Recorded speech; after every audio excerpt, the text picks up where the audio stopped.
Hi, I'm Brian, and sometimes I ask myself when I do one of these deep dive videos, what's the point?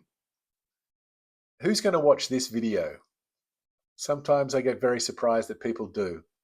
And on this occasion, I'm thinking to myself, why would anybody who watches my channel want to see me talk about an electronic dance music act called Underworld? You know, ones that go and not just switch off now. Well, bear with me and hang around because this band means an awful lot to me, and I want to tell you why. But firstly, if you think Underworld are just that's probably because the only song you're familiar with might be Born Slippy from the Trainspotting soundtrack. And I'd have to say that that is not in my top 50 Underworld songs. So much so that when I saw the band recently at the Sydney Opera House, I calculated that I could leave before Born Slippy came on and beat the traffic. That's how much I love the song.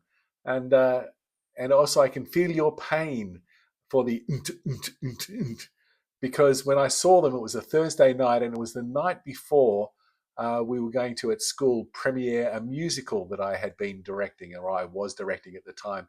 But on the Thursday night, I had to go to the Opera House to see Underworld, and I was completely exhausted. We'd had school all day, plus a rehearsal, and then I'm in my car driving an hour and a half to get to the Sydney Opera House. But I was happy. I was seeing my heroes.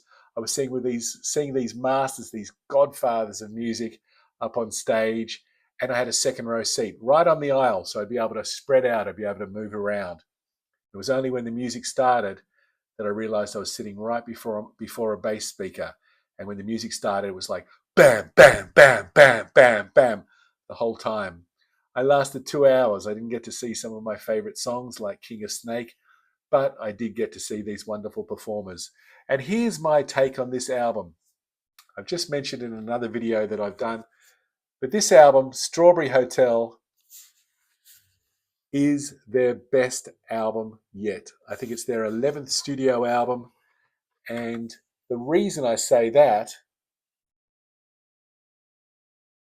and also the reason I think that you might want to just hang on and keep listening or keep watching this video, is because to me, this is their best listening album. You don't need to be on a dance floor to appreciate this and to fall in love with this album. This is mature music played by two men and created by two men who are just masters at what they do. And sure, if you want to hear all those bangers, you can go and see Underworld and they still play them. They still play King of Snake. They still play Juanita. They still play I Love You Elevator. What's the name? Elevator, I Love You. Skyscraper, I Love You. Jeez. And they play a couple of songs off this album. But this album is meant to be listened to. It's meant to be enjoyed. It's meant for you to sit down, relax, and get in the mood. And so I'm going to try and persuade you over the next 20 minutes or so why you should give this album a chance. So let's take a deep dive and check it out.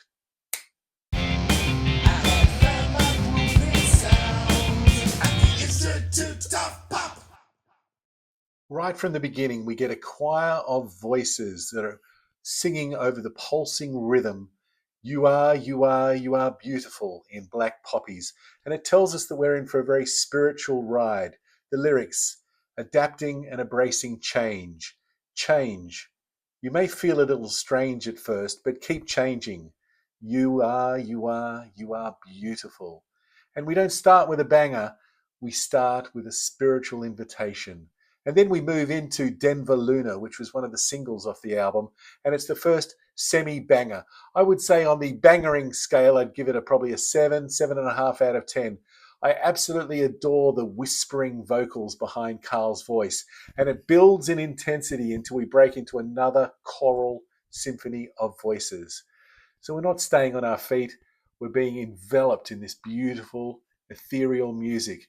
It kind of reminds me of King of Snake at times, and even mentions snakes along in the way in the lyrics. A great song. I enjoyed it more now than I did as part of this album than I did when it was a standalone single.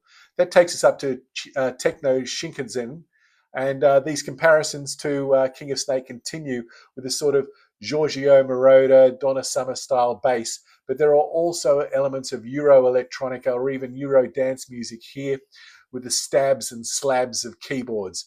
This is probably a 7 on the bangering scale. And then we move on to the other single and the other song that was played when I saw them at the Opera House. There was Denver Luna and The Color Red. It's difficult when you say and the color red because it's and the color red. By the way, thinking about people who would be interested in staying and watching this video, when I saw them at the Opera House, there were a lot of people that looked just like me. A lot of younger people too, but there were a lot of people that looked just like me. And The Color Red. So I never really got into this song when it was released as a single, but when you're starting to get motivated and start to move your body, it gets inside of you. And I like listening to this when I'm walking a lot. It's got a very clinical, a robotic, oppressive sort of vibe to it. And the layers of complexity that Rick builds in the groove are phenomenal. And it's now turned into one of my favorite Underworld tracks. And the color red, and the color red. But all of a sudden, there's a new contender for one of my favorite tracks and my favorite track off the album. It's called Sweet Lands Experience. This is a rave up that almost follows a traditional song pattern. And is that a guitar solo in there? I don't know whether Karl's pulled out his guitar for this album. There are moments of guitar in here, which you don't hear a lot on recent Underworld albums. I was more smashed than you were, which is a fantastic line. And it's a real banger that builds an intensity. I would have loved to have seen them play this live. And there are elements of chaos and weirdness here that work beautifully in what is a cacophonous melody. Great lyrics too. From your ears, white cascades, typical Sunday, shaking. Take your time, dream, hide, hide, hide, shaking, alone. It's that Sunday morning blues right in there. Then we move on to the next song, which is Lewis in Paloma.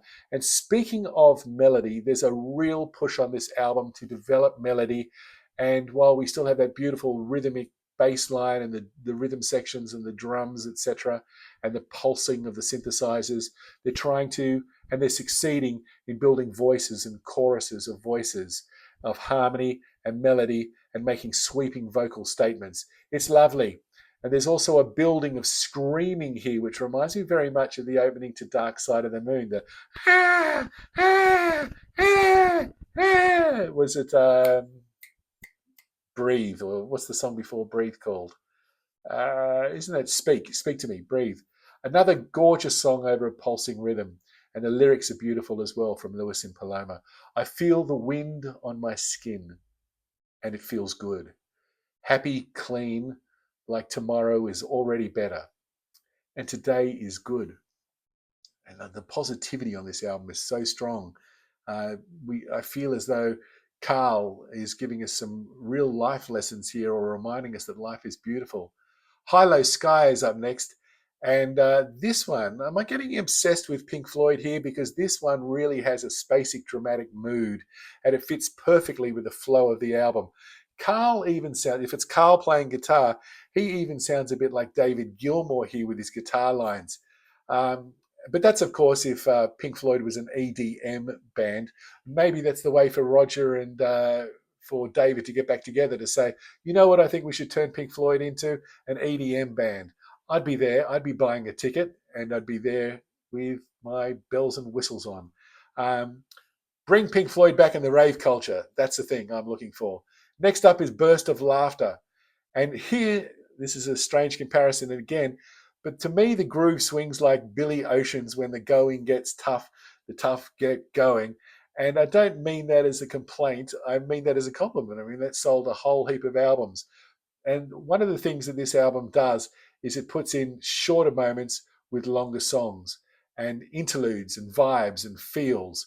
And one of the things they said when you bought this album in part of the promo was no skips. You have to listen to it all the way through, and it definitely rewards you if you do. Next song is called King of Haarlem with 2 A's.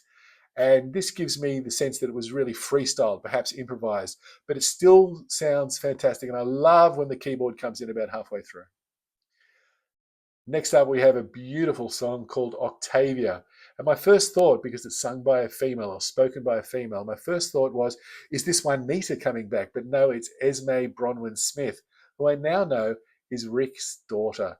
How about that? But the problem, the title of the, I thought that the title of the song gave away that it wasn't Juanita because it's Octavia. But then a little bit more research and listening to the lyrics, I realized that Octavia was Nero's stepsister, who then became his wife. Well, you know that's going to end up really well, don't you? Stepsister, wife, ugh, yuck. Uh, and it's a very emotional delivery in the vocals. Nero, wretched Nero, where are you? In the arms of Poppaea. In her arms you live happy and enjoy her. And in the meantime, the frequent fall of my tears, even it is almost forming, as in a deluge of mirrors in which you aim at my suffering and make your delights.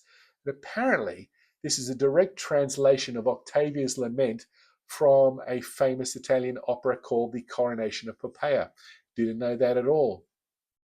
We then move to an a cappella version of Denver Luna called Denver Luna Acappella, and it's beautiful, it's ethereal, and it takes us back to that spirituality, that sense of wholeness and completion. Gene Pool comes in next, and I adore this one. It's very moody. It's a chill out groove that it is perfect to get that vibe, that chilled vibe on. It reminds me a lot of Rick's chill out set before the show in Amsterdam, which you can find on their Bandcamp page. And it's a really great download. It's a true moment of beauty, and it's a standout on the second sort of album of on the second album. It's a center point. It's a vocal point of here. Then we have a short interlude again called "O Thorn," which includes snippets from The King of Haarlem. Beautiful moment. Nice that it's there. Sets us up for Iron Bones with a female singing, and this is, I'm starting to wonder, is it Juanita again? No, it's Nina Nastasia. And it has a real edge to it due to the minor key feel of the verses and the longing and emotion in the vocals, which all connect on the atmospheric quotient. It takes it right up to 10. Another song of absolute beauty, but I am thinking a little bit, where's the next banger? But lyrics first. I'm all of these things. I'm walking in time, following, shadowing, belonging. We are all of these things and more things that ebb and flow.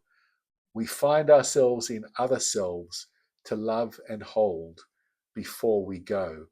It's kind of like a beautiful statement that's been made towards the end of this album as to what the thematic concept is here.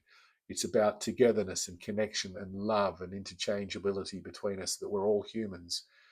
So unfortunately, I didn't get my banger towards the end, but what I did get is this song called Stickman Test, which is a wonderful, uh, beautiful moment of instrumental guitar, which very much has a sense of folk to it with a Middle Eastern feel to it. And it's a very down tempo, down vibe way to end the album. But do you know what it makes me do? It makes me turn it over again and just get straight back into Black Poppies and then into Denver Luna. A stunning album, and I can really recommend it to you. Let's say you completely hate that. You hate that, then just start on side two and listen to side two, side three, side four, and then you might just find yourself wanting to go to side one. Lovely inners as well, just on black vinyl, and there they are. So to me, this is a brilliant album, and I don't shy away from that statement that I made that this is their best album, their best listening album for certain. And why it's also an incredibly important album, because it's almost like they've become free from the strictures of the clubs and the dance floors, and now they can record the music and make the musical and artistic statements that they really want to. And this is an album which is best listened to in your stereo room or with the headphones on. So no need to worry though, if you love Underworld as I do, and Underworld have been a pivotal part of my life now for many years. They keep me healthy. They keep me healthy. But if I want to go and see those bangers at the Opera House or in concert, they're all being played. Everyone is still out there. 2 months off is being played. Jumbo's being played. You name it, they're still doing it. Even Born Slippy. But this is for us to listen to and enjoy. And I just want to come back to that idea these two guys are amazing, and we should be so thankful that they're making such incredible and outstanding and rewarding music. Absolute geniuses. So, what do you think? I'd love to hear what you think of this album. Whether Underworld is on your radar, and there's a pun in there if anybody can pick it up. If Underworld is on your radar and you've bought the album and listened to it, and what do you think? If Underworld is somebody you've heard of but dismissed because of the and now you might like to give them a try. Or if you've seen them recently, I'd love to know about your experiences, because Underworld unite. We have to stay together, because there's something special. They're absolutely something special. So I welcome your comments, and I hope you've really enjoyed going on this journey with me. I started off by saying I don't know if anybody's going to listen to this video or watch this video. I hope you're still with me, and I hope you've got some pleasure out of it, because we must remember that if music of any size, shape, sound, or born slippy gives you pleasure, then who am I to argue with your opinion? If you're still with me, please hit the like button there for me, and maybe even think about subscribing, because you know you want to. Anyway, until next time, I hope you're doing really well. Stay safe, and bye now.